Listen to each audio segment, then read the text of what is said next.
Hey folks, this is Matt once again, and welcome to another review. And I wanted to review today 42nd Street Forever, the Blu-Ray Edition. And I've had this for a while, I've watched this before, but wanted to have fun watching it again. I really did. And I believe I talked about this once a long time ago, but didn't do an actual review. But 42nd Street Forever, I recommend anyone who likes older stuff because it is a trailer compilation. Has over 80 trailers. I mean, altogether, this is 3 hours and about 45 minutes worth of movie trailers with a lot of different types of movies, from Raiders of Atlantis to Shogun Assassin to the Deadly Spawn to Green Slime to all sorts of stuff. And it has a really great special feature, which is an audio commentary with 3 people: AVManiacs.com's Edwin Samuelson, Fangoria Magazine's Michael Dingold, and Temple of Schlott's Chris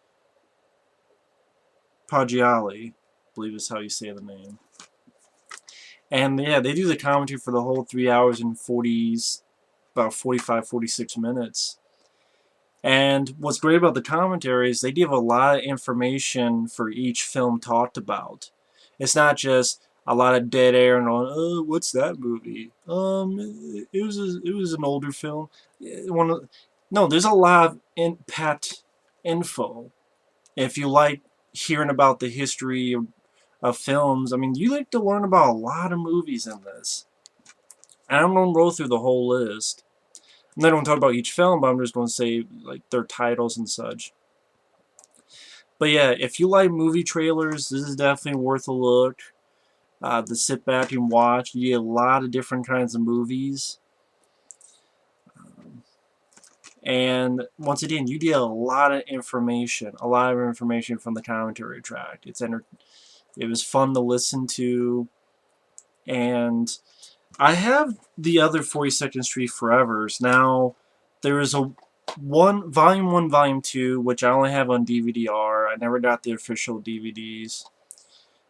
Maybe one day, but I'm fine with the DVD-Rs now. But I know those didn't have features, they just had the trailer compilations. Then you also had volume 3, Exploitation Explosion, which had a commentary with those same 3 people. And this was a compilation that had trailers like Jaguar Lives, Enter the Ninja, Five Fingers of Death, The Stranger and the Gunfighter, Devil Times 5, Alligator, Killer Fish, Blood Beach, Gorp, Teen Frat, and many others. And once again, you get a lot of info about these movies from these trailers. For example, Blood Beach, about how the guy producing it put a lot of money into it, thinking it was going to be a big deal, and it pretty much fucked up his company, because Blood Beach is a boring piece of shit. And that's in my opinion. There's a reason why I never got a DVD release. But yeah, you have a lot of info on stuff. Then 42nd Street Forever Volume 4, which actually features a trailer for the next movie we're going to talk about, Without Warning, which this will be my next review. Once again, a lot of trailers for films like Silent Scream, Without Warning, and you have the same 3 guys. And we're talking about info like Hunter from the Future with uh, Red Brown. And the commentary, they mentioned about how originally it was like a 4-hour miniseries or 4-hour TV series, something to that effect, overseas. And they took it and they truncated it down to a 90-some minute movie. And I'm like, is that true? I've never heard of that before. That's what I mean. You get a lot of interesting info about the film. And like Golden Girl, that was a film about the Olympics, but at the same time it doesn't make sense because it was before they found out that that was the Olympics, that the US and a bunch of nations said no because of a certain political situation, hostage situation, and the country that was being involved with. It was boycotted, that certain Olympics, so Golden Girl didn't really make sense, but it couldn't change because it was made before that happened. I mean, it was more explained better than I'm doing it. But very interesting stuff.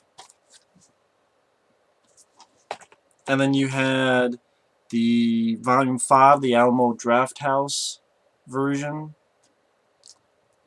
which these are from different people.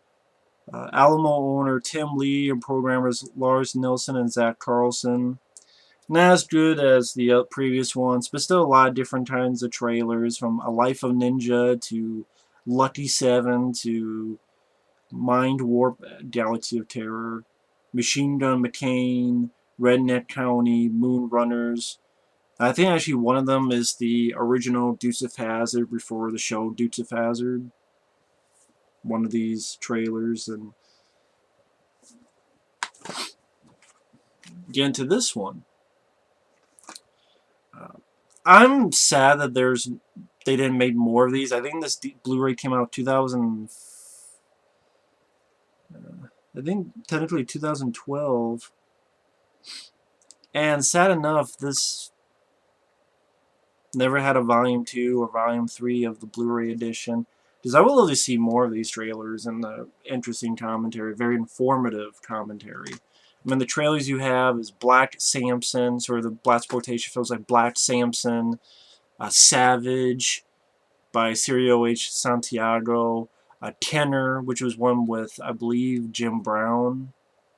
Could be wrong. It was a lot to remember. It's like 80-some trailers.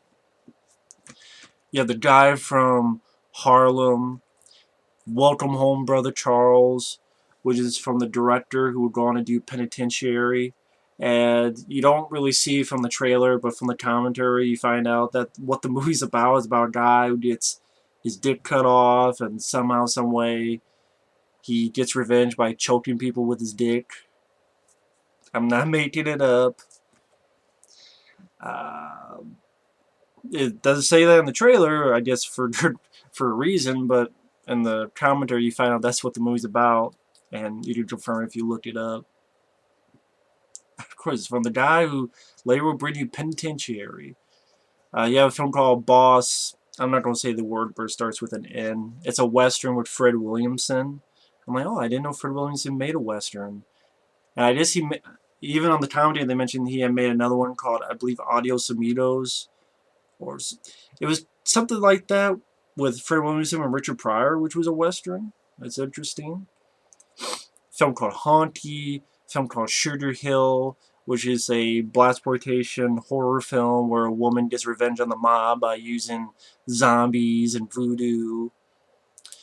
Yeah, Rolling Thunder, of course, the famous film with William Devane and Tommy Lee Jones, which I'm not sure that's on DVD or if there's any features and such, but that's one I haven't seen in forever.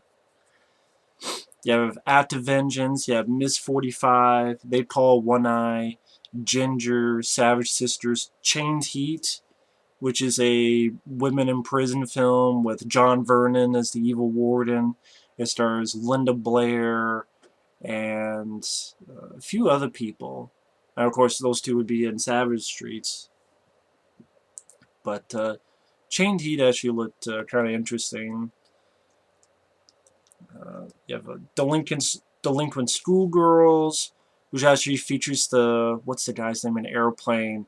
The guy who's like, oh, and he's getting larger. Sort of a really goofy guy in the control center of the airport. The Pom Pom Girls, The Teasers Go to Paris, The Teacher, College Girls, Street Girls. There's a lot of sort of nudie type films, or films like The Babysitter, Teenage Mother, A Mother, When Women Had Tails, The Curious Female, The Tale of the Dean's Wife, The Means, The Centerfold Girls, The Depraved, Invitation to Ruin, Helga, The Sun, the Place, and the Girls, Fairy Tales, Flesh Gordon, which actually had some really good. It's pretty much an adult movie spoof on Flash Gordon. It has a lot of stop motion animation, or I guess you could say animation, but stop motion work, a la Ray Harryhausen, looks pretty good. Craig T. Nelson even does the voice of one of the stop-motion creatures in Flesh Gordon. And they even mention that on the commentary track. Star Crash, which has Joe Spinell as a bad guy, as um, a few other people, Star Crash. Dark Star, where you say, talk about the backstory about how it was a school film. John Carpenter and Dan O'Bannon worked on it together, and a little bit of their falling out, so forth. The Raiders of Atlantis, which is this one with the guy with the big machine gun. Matando, which is a Toho film, also known as Attack of the Mushroom People, which, from what they describe, seems like a much more darker film than you would think, than the other Toho films of that time.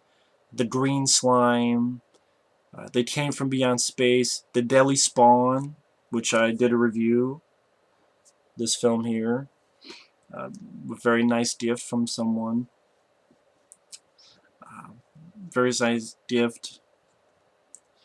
And I like that film, The Deadly Spawn. Very cheap budget.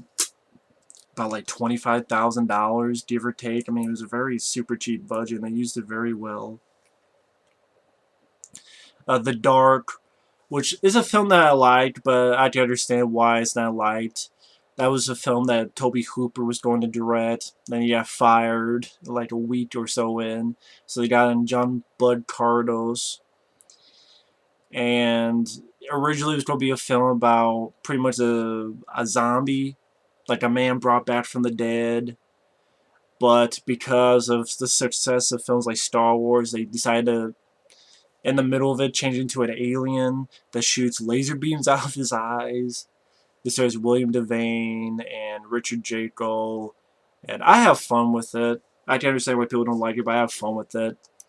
The Evil, which is a film that I want to check out. I believe that there's a DVD with it and Twice Dead. It's a film with Richard Crenna, The Evil. I actually want to check that out. The Evictors, The Undertaker and His Pals, The Devil's Nightmare, Deadly Blessing, which is the Wes Craven film. And pretty much on the comedy, they mentioned the horror stories of Sharon Stone. Like, they tell this story that I don't know if it's true, but if it is, Jesus, that she... It can't be true, but it was kind of fun to listen to anyway, because I've heard a lot of stories that Sharon Stone is pretty bitchy. But that she had an affair with Wes Craven's wife, and then at the end she sent Wes Craven like a dozen black roses or something. I mean, I don't know if that's true, but I don't know. It's fun. It'd be fun if it is. I'm guessing they mentioned that's probably a story that went around, so it's nice to hear that story. Rabid, David Cronenberg film, which I know I haven't seen, but I've seen clips in the trailer of it.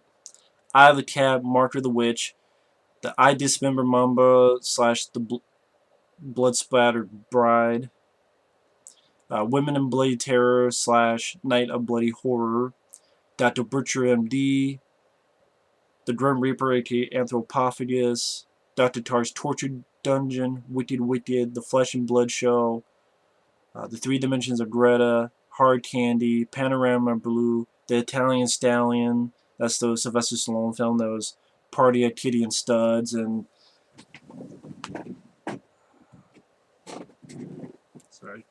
Party at Kitty and Studs, Made in Sweden, Pornography in Denmark.